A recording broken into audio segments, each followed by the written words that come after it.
Entonces, para que se avergüence, para que tenga tristeza por su pecado y también para que se arrepienta de su pecado y sea restaurado. Eso es la idea de no tener comunión con el hermano. Fíjese lo que dice en 2 Corintios capítulo 2. 2 Corintios capítulo 2. En otra oportunidad también hemos visto el contexto de este pasaje en 2 Corintios 2. Vamos a comenzar a leer del versículo 6. Aquí había un hermano que había sido disciplinado, había sido entristecido, ¿sí? Recibió o sintió esta tristeza según Dios que producía arrepentimiento, se había arrepentido y ahora Pablo estaba animando a los hermanos que confirmen su amor para con este hermano arrepentido que había sido disciplinado fuera de la iglesia, lo reciban nuevamente y lo restauren. Y dice en el versículo 6, le basta a tal persona esta reprensión hecha por muchos, así que al contrario, vosotros más bien debéis perdonarle y consolarle para que no sea consumido de demasiada tristeza. Esa tristeza había producido algo en su corazón, arrepentimiento. Pero no debía seguir siendo disciplinado después de arrepentirse, porque iba a seguir sintiendo tristeza y se iba a acumular tristeza sobre tristeza que era innecesaria. Porque ya lo que la tristeza tenía que producir, ya lo produjo, arrepentimiento y restauración. Dice, para que no sea consumido de demasiada tristeza, por lo cual os ruego que confirméis el amor para con él. Entonces ahí habla acerca de esta tristeza que produce arrepentimiento para ser restaurado. Así que mientras persista la situación en pecado, el hermano en pecado ha perdido el derecho de ser considerado parte de la comunión de la iglesia y de ser considerado un miembro de la iglesia. Pero si se arrepiente y confiesa su pecado y se aparta de su pecado, la iglesia tomará entonces los pasos necesarios para la restauración del hermano, a la comunión, y ya no estará más sometido a disciplina.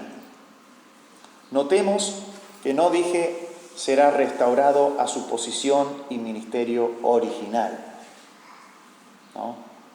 Si un hermano que era maestro de escuela dominical y por su pecado y su impenitencia, insistencia en el pecado, ha sido disciplinado fuera de la iglesia y se arrepiente y no puede decir, bueno, el domingo que viene voy a volver a la iglesia, ¿puedo tener mi clase de escuela dominical y enseñar la Biblia? No. Pero sí, puede venir y tenemos comunión nuevamente. Hay una restauración de la comunión, pero no necesariamente significa que todo viene y todo sucede, todo vuelve a ser como al principio con su posición o ministerio original, sino con la comunión con los hermanos en particular y con la iglesia en general. ¿Sí? Ya hay comunión, ya no hay nada que lo distancia, no hay nada que lo aleja de la comunión, del compañerismo. Ya uno puede tener comunión con ese hermano. Y la iglesia no solo debe ser obediente en la disciplina, tomando estos pasos, sino que también debe ser obediente en la restauración.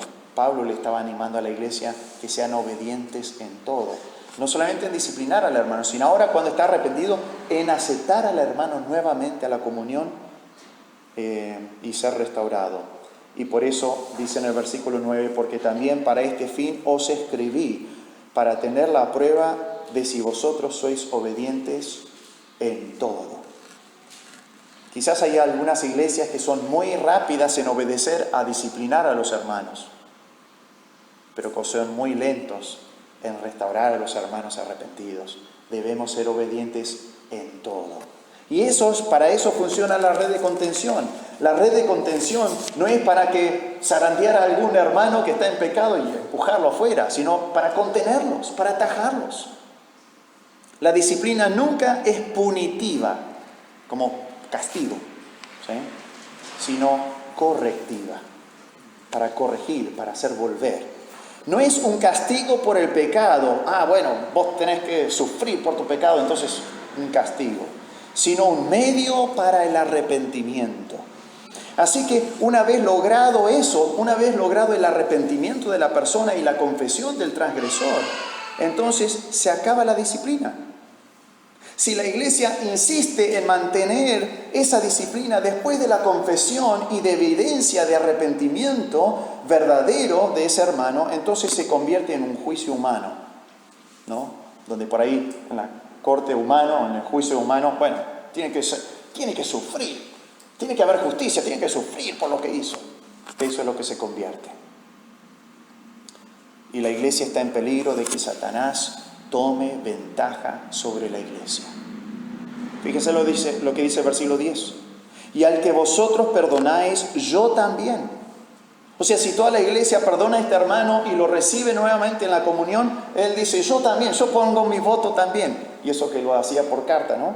Porque también yo lo que he perdonado, algo he perdonado por vosotros, lo he hecho en presencia de Cristo, para que Satanás no gane ventaja alguna sobre nosotros, pues no ignoramos sus maquinaciones.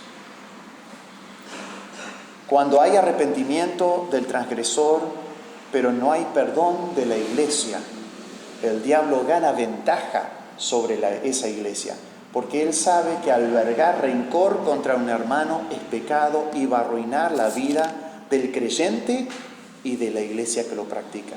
Eso sucede individualmente. Si yo no perdono a alguien que peca contra mí, ese resentimiento, el diablo va a ganar ventaja en mi vida, va a arruinar mi vida. Pero como iglesia también, si como iglesia no perdonamos al ofensor arrepentido, Satanás va a hacer estragos en la iglesia también, porque no ignoramos sus maquinaciones. Satanás tratará de arruinar la iglesia por el pecado de un miembro y el mal testimonio. Y por eso tenemos que disciplinar al hermano. Pero también Satanás, si no logra destruir la iglesia por eso, va a tratar de destruir la iglesia por la falta de perdón hacia el hermano que se arrepintió. Por eso, hermanos, como iglesia, como individuos, necesitamos ser obedientes en todo, tanto en la disciplina como en la restauración, ofreciendo aquel perdón que Dios ofrece al pecador arrepentido. Y que el Señor nos dé la gracia y la capacidad para hacer nuestra parte, para cumplir nuestra función dentro de esta gran red de la iglesia, la gran red de contención. Cumplir nuestra parte tanto en la reprensión o en la acción disciplinaria de aquellos hermanos que vemos que están arruinando sus vidas en el pecado, y que si no hacemos nada, Satanás va a ganar la ventaja. Y entonces cumplir nuestra función ahí, pero también cumplir nuestra función para restaurar a aquellos hermanos que se han arrepentido.